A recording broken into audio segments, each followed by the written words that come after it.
नाज़रीन आदाब, big bulletin में आपका खैर मकदम है। मैं हूं सैयद अहमद जिलानी। नाज़रीन, आज दुनिया भर में यौम हुकूक इंसानी मनाया जा रहा है और आज हम भी बिग बुलेटिन में बात करेंगे हुकूक इंसानी की।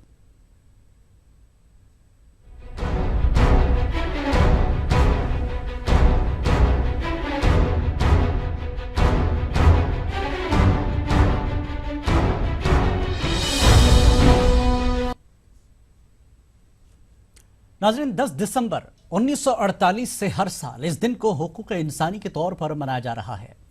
आलमी यौम इंसानी हुकूक हर साल 10 दिसंबर को अक़वाम मुत्तहिदा जनरल असम्बली की जानिब से 1948 में इंसानी हुकूक का आफाकी मंशूर तस्लीम किए जाने की याद में मनाया जाता है। इस मौके पर अक़वाम मुत्तहिदा के सेक्रेटरी जनरल बान की मून ने आलमी बिरादरी पर जोर दिया कि सभी की बुनियादी आज़ादी और इंसानी हुकूक के तहफ़्फ़ुज़ को यकीनी बनाया जाए। हिंदुस्तानी तारीख में इंसानी हुकूक की पामाली की एक तवील दास्तान है। हिंदुस्तान में अरसे दराज से मुख्तलिफ तबकात का इस्तेहसाल किया जाता रहा है। ज़माने कदीम में ज़ात पात के नाम पर कमज़ोर तबकात का इस्तेहसाल किया जाता था। दौलतमंद गरीब आवाम का इस्तेहसाल किया करते थे। हिंदुस्तान की तारीख ऐसे कई वाक़यात से भरी पड़ी है, चाहे वो सती की रस्म के नाम पर ख़वातीन को जिंदा नजर आतिश करने के वाक़यात हो या फिर ज़ात पात के नाम पर मखसूस तबकों के साथ इम्तियाजी सलूक। इसके अलावा जात पात, रंगो नस्ल और जिन्स की बुनियाद पर भी समाजी इस्तेहसाल किया जाता रहा। इस तरह की जुल्म ज़्यादती को खत्म करने के लिए हिंदुस्तानी समाज में कई तहरीकों ने जन्म लिया। हिंदुस्तान में नक्सलवाद की शुरुआत भी इसी का एक रूप कहा जा सकता है। जमाना बदल गया, लेकिन आज भी हिंदुस्तान के कई ऐसे गांव और शहर जहां मुख्तलिफ शक्लों में इंसानी हुकूक की पामाली की जाती है। मौजूदा दौर में इंसानी हुकूक की पामाली एक अलग शक्ल इख्तियार कर चुकी है। दस्तूर में हर हिंदुस्तानी शहरी को बुनियादी हुकूक के तहफ़्फ़ुज़ का यकीन दिलाया गया है। वहीं मौजूदा दौर में अदम रवादारी का मामला और खाने पीने की अशिया पर पाबंदी मौजूए बहस बना हुआ है।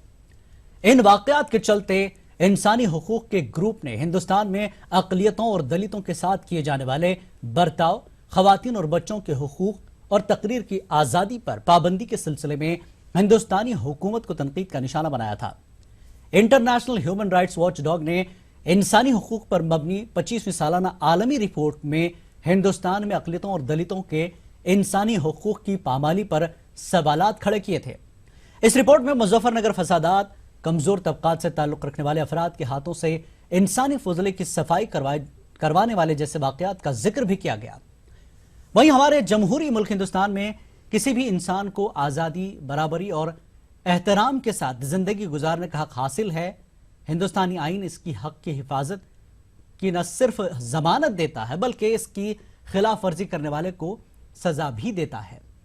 लेकिन इस वक्त मुल्क रवादारी और अदम रवादारी के बीच बंटता हुआ नजर आता है और इसके चलते इंसान अपने आइनी, माशी और सियासी हुकूक से महरूम नजर आ रहा है।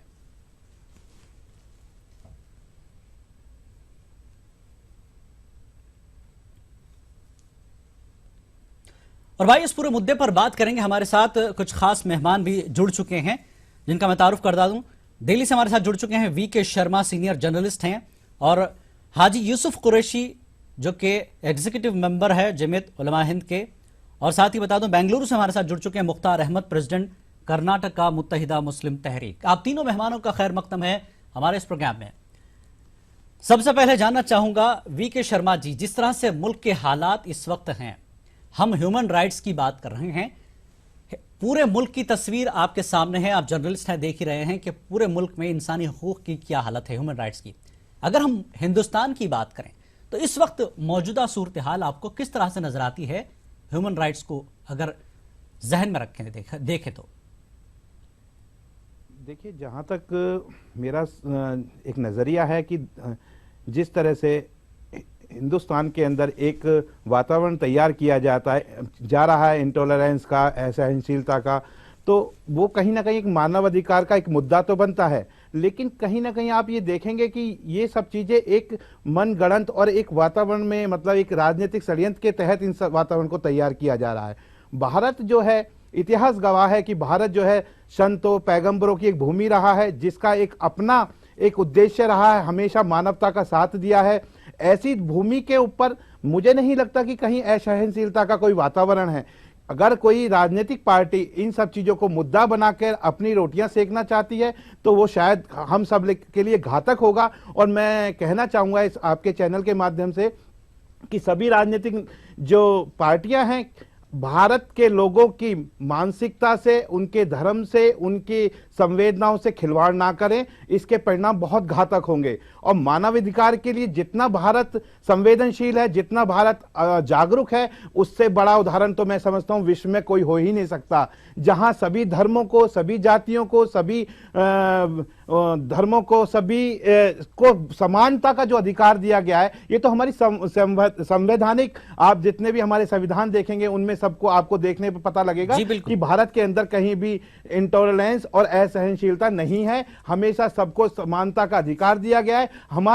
हमारे कानून के अंदर भी ये सब बात है कि यहाँ कोई भेदभाव का कोई यहाँ जगह नहीं है। सभी जाति, सभी धर्म के लोग मिलजुल के रहते आए हैं और ये विश्व के लिए एक बहुत बड़ा उदाहरण है। जी चलिए, ठीक है। हमारे साथ मुख्तार अहमद हैं बेंगलुरु से। मुख्तार अहमद, आपके हालात भी कुछ इसी तरह के थे, इंसानी हुकूक की हम बात कर रहे हैं। आपका एक्सपीरियंस किस तरह का रहा? आपके ऊपर भी कई मुसीबत के पहाड़ टूटे, फिर भी हिंदुस्तान में हम इंसानी हुकूक की बात करते हैं। आइन हमें पूरी इजाजत देता है, कानून हमें पूरी इजाजत देता है, जमहूरी मुल्क है। लेकिन आप अपना एक्सपीरियंस भी शेयर करें और मौजूदा हालात पर भी कुछ रोशनी डालें। मुख्तार। जनाब, आज के 1993 में सितंबर के महीने में मुझे अरेस्ट किया गया था। अगस्त 8 को 1993 चेन्नई चेटपेट में एक बॉम्ब ब्लास्ट हुआ था जी। और मैं बेखसूर इंसान, जिससे मेरा कोई ताल्लुकात नहीं था, मैं एक अमन पसंद ऑर्गेनाइजेशन का चेयरमैन था। मेरे पास चंद लोग बॉम्ब ब्लास्ट करने से पहले हर लोगों को जिस तरह मदद करते थे जी, उस तरह उनको मैंने भी 200-400 रुपये मदद किया था। तो उसको लेकर मुझे 14 साल जो इन्होंने मुशक्क़त दी है, 7 साल में जेल में रहा टाडा के तहत, और 7 साल जो मैंने चेन्नई जुडिशल कस्टडी एरिया में था। और जब मैं जेल गया उस वक्त मेरे छोटे बच्चे थे, 3 साल और 4 साल के। जब मैं जेल से 2007 में रिहा हुआ, यानी अक्यूड हुआ चेन्नई टाडा कोर्ट से, उस वक्त मेरे बच्चों की उम्र 17 साल थी। मैंने अपनी ज़िंदगी का एक अहम हिस्सा बेखसूर गंवा दिया, जिससे मेरे बच्चों को तकलीफ़ हुई, परेशानी हुई, और हम इतना परेशानी उठिए कि इसकी मैं बयान ही नहीं कर सकता। दूसरी बात है कि मैंने 1993 से लेकर 2015 तक जी, हर वक्त ह्यूमन राइट्स को मेरे लेटर जाते थे रहे। तकरीबन 100 से ज़्यादा लेटर गए मेरे, लेकिन जवाब में सिर्फ 4 लेटर आए। उसमें लिखा होता था कि तुम्हारा लेटर मिला है और तुम्हें फलाने आदमी को हमने पास, जैसा कि हमने एक लेटर दिया, पोस्टमैन ने वहाँ पर दे दिया। ह्यूमन राइट्स यही काम करती रही। एक बेखसूर इंसान जो अपनी ज़िंदगी के 14 साल ऐसे मुशक्क़त झीले हैं, मैं उसका बयान नहीं कर सकता। और जितने मुझे तकलीफ़ दी गई, इस पर भी उन्होंने ह्यूमन राइट्स को ही नहीं किया गया। मेरा सुप्रीम कोर्ट में भी जो है बेल कैंसिल हुई। मैं एक बेखसूर इंसान था।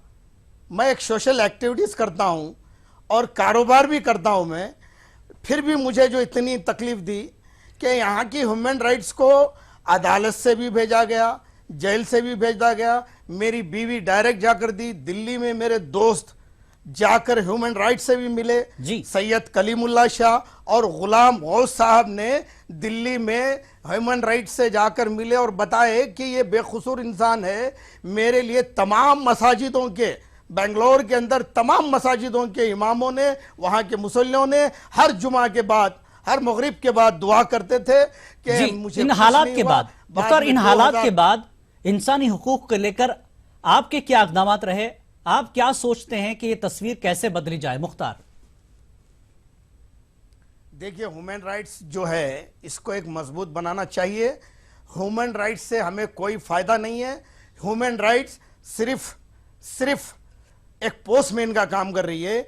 हमारी नजरों के सामने हम जो सोशल एक्टिविटीज कर रहे जी। हैं, हमारी नजरों के सामने एक लड़की को जलाया जा रहा है, ये उसका कोई ह्यूमन राइट्स उसका कोई स्टेप नहीं उठा रही है। घरों के अंदर फसाद हो रहे हैं, तलाक हो रहे हैं, रिश्ते टूट रहे हैं। बाबरी मस्जिद का वाकया हुआ, 2002 में गुजरात का वाकया हुआ, इसमें बेखुसूर मुसलमान मारे गए। आज बीफ को लेकर जो है इखलाक को मारा गया। इसमें ह्यूमन राइट कोई काम नहीं कर रही है, सिर्फ लेटर लिख रही है और सिर्फ पोस्टमैन का काम कर रही है। जी चलिए आज ठीक, हमारी इंसानी नजर हुकूक में की पामाली की ये ह्यूमन राइट्स शक्ल का मुख्तार कोई- हमारे सामने रख रहे हैं। यूसुफ कुरैशी साहब, आपने दोनों मेहमानों को सुना, आप क्या महसूस करते हैं? इंसानी हुकूक का दिन तो हम मना लेते हैं, लेकिन इसके तहफ़्फ़ुज़ के लिए जो इक़दामात होने चाहिए वो नजर नहीं आते, क्या कहेंगे आप?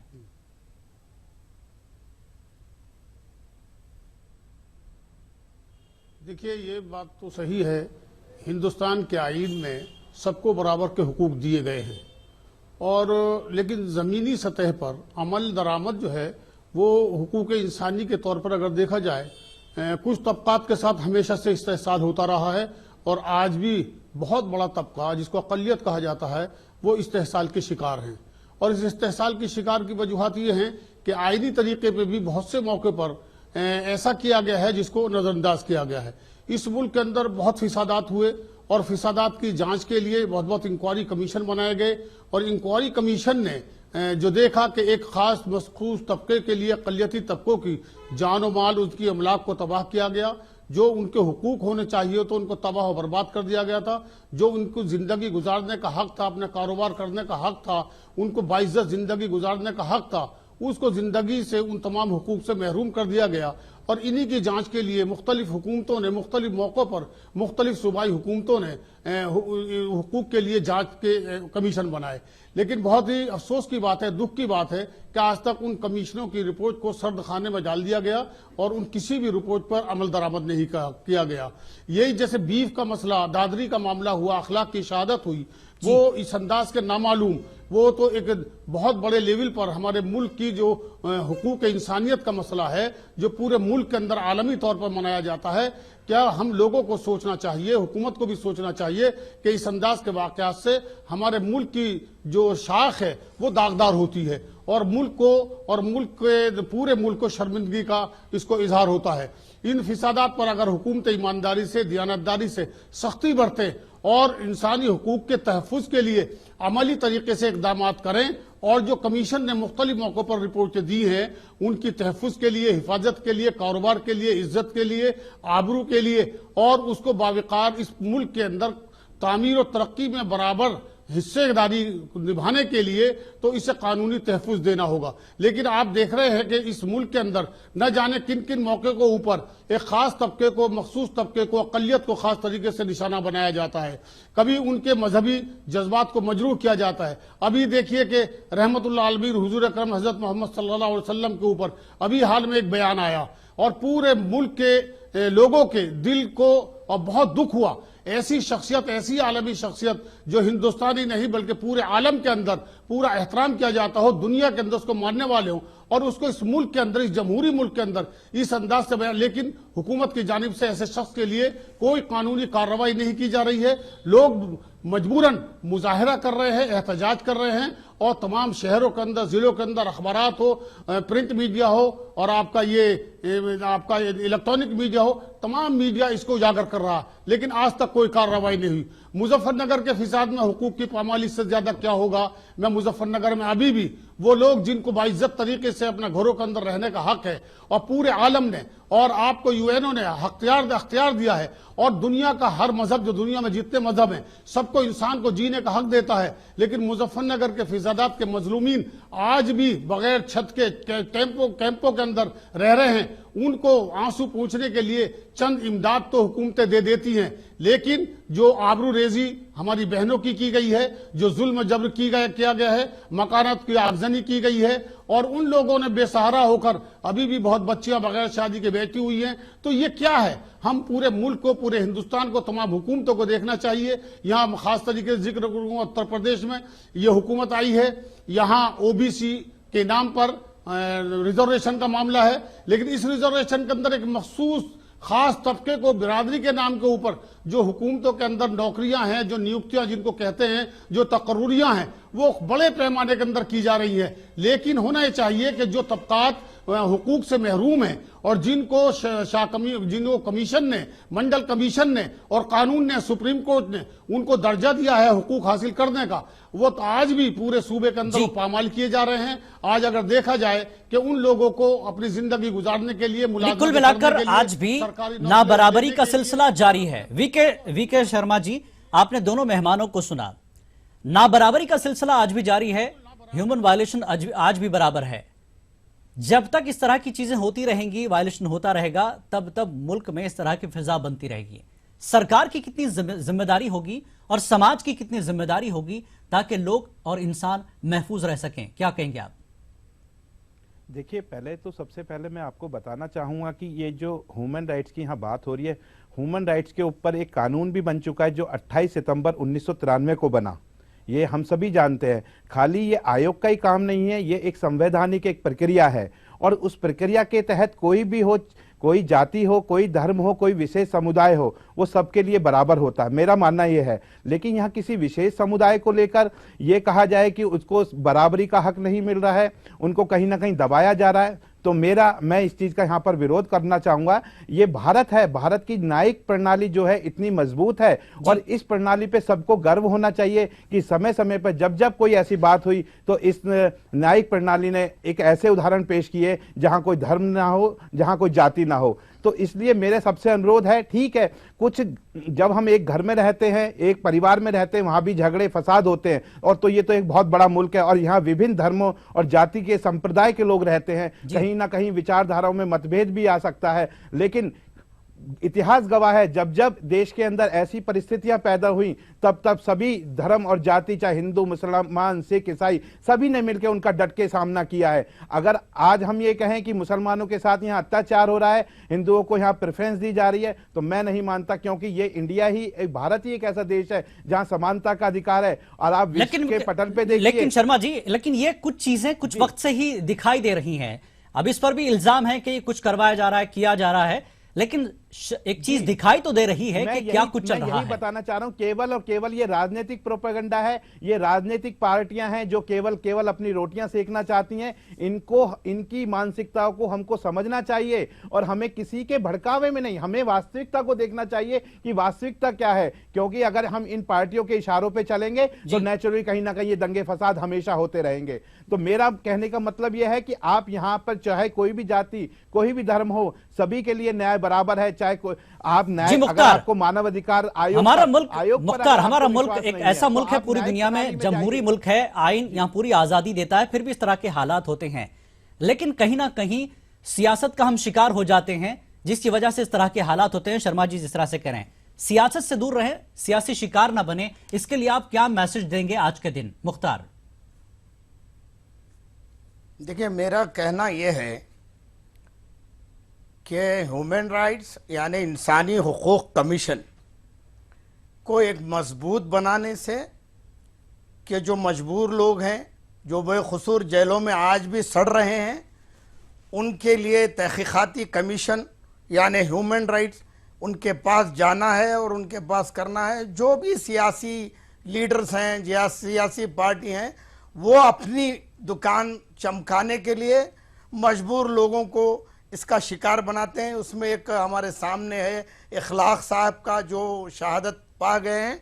और दूसरी बात यह है कि मैं 2007 में बाइज्जत रिहा हुआ था, और 2010 में भी सुप्रीम कोर्ट से भी बाइज्जत रिहा हुआ था, कि इस दरमियान मुझे, और मैं तो सोशल वर्कर हूँ, जहाँ भी जाता हूँ सोशल काम करता हूँ, एहतजाज कराता हूँ, मेरे साथ मेरी बीवी को मिलाकर 2004 में, शायद 2002 या 2004 में गुंडा एक्ट डाल दिया था मुझ पर और मेरी बीवी पर, जो आज तक मुझे इससे बॉम्ब ब्लास्ट से पहले कोई एक छोटा केस नहीं था और बॉम्ब ब्लास्ट के बाद आज तक कोई केस नहीं है। ना मेरा पासपोर्ट रिलीज किया जा रहा है और ना ये इंसानी हुकूक कमीशन को मैं लिखते थक ठीक गया। ठीक है, लेकिन इस तरह की चीजें जब होती है। जी शर्मा जी मैं वही कहना चाह रहा था। अभी इन्होंने बताया कि उनको बाज़त बरी किया गया, तो कहीं ना कहीं भारत की जो न्यायिक प्रणाली है उसके अंदर पारदर्शिता है। ठीक है, समय जरूर लंबा लग सकता है, लेकिन हमें अपनी न्यायिक प्रणाली पे भरोसा रखना चाहिए। आप जिस तरह से अब इतने संगीन मतलब जो भी आप शर्मा जी, जब इंसाफ मिलने के लिए इतनी देर लगेगी तो वो इंसाफ के दायरे में नहीं होगा। इंसाफ मिलने के लिए 14 साल लग जाएंगे। बेशक हमारे मुल्क में अदालतें हैं जिस पर हमारा भरोसा है, जिसकी वजह से आज इंसानियत बाकी है, लेकिन देर इतनी लगेगी तो किसी ना किसी तबके को लगेगा कि हम ठगे जा रहे हैं।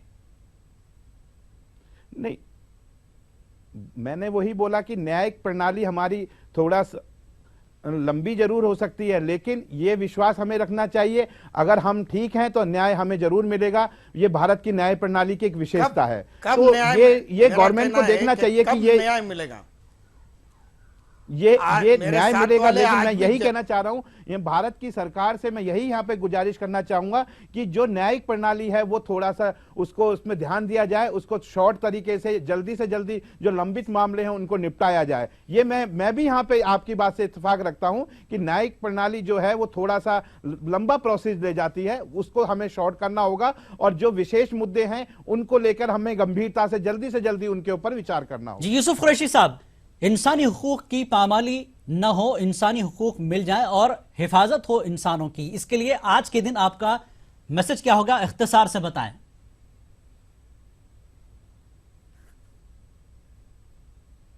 देखिए, अदलिया के इंसाफ पर, अदलिया पर कभी किसी भी तबके ने, जिनका इस्तेसाल हो रहा हो या नहीं हो रहा, कभी सवालिया नहीं उठाया है। मसला है नीति का, नीयत का। जब हुकूमतों की नीति और नीयतों में फर्क होगा तो अवाम का इस्तेसाल होता है और हुकूक पामाल होते हैं, और यह मिसालें इस मुल्क के अंदर लातादाद हैं। हम नहीं चाहते कि इस अंदाज से कोई चीज हो। मेरा इसमें मशवरा यह कि जहां हमारे इंसानी हुकूक कमीशन बना हुआ है, इसके साथ साथ अदलिया में तो वो किया जाए कि अगर किसी के हुकूक का मसला आता है तो उसमें ऐसी अदालतों का एहतमाम किया जाए जो अदालतें within a week, within a 1 month, within a 2 month इन मसलों को तय कर दे। 14 साल तक लोग जिंदगी जेलों में रहेंगे और 14 साल के बाद, 18 साल के बाद जब वो जेलों से रिहा होंगे तो उनकी जो जिंदगी के वो तरक्की के, वो जिंदगी के, वो इज्जत के, वो अपनी तामीर और तरक्की के, अपने बच्चों का जो मुस्तकबिल था, वो 14 साल कौन उनको लौटाएगा? क्या वो अदलिया या वो चीज लौटा देगी? और वो क्या जहन बनेगा, क्या मिजाज बनेगा जी बिल्कुल, उस तबके का, उसकी फैमिली का, उसके बच्चों का, जी बिल्कुल, जिसका बात यानी कुल मिलाकर हुकूक इंसानी को पामाली से रोकने के लिए हुकूक इंसानी इदारे को मजबूत होना पड़ेगा। हम सभी को मजबूत होना पड़ेगा ताकि इंसानों के हुकूक पामाल न हो, इंसानों के हुकूक को दिलाया जाए। इसके लिए हम सबको लड़ना होगा। हमारा भरोसा मुल्क में इसीलिए है कि हमारे मुल्क में अदालतें हैं जो इंसाफ करती हैं, देर से ही सही लेकिन इंसाफ होता है यहाँ। इसलिए हमारा भरोसा अदालतों पर और इस मुल्क पर पूरा है। इसी यकीन के साथ हम भी आगे देखेंगे कि इंसानी हुकूक पामाल न हो और हुकूक इंसानी का इदारा और मजबूत हो। बहुत बहुत शुक्रिया आप सभी का इस बुलेटिन में हमारे साथ शामिल होने के लिए। आदाब।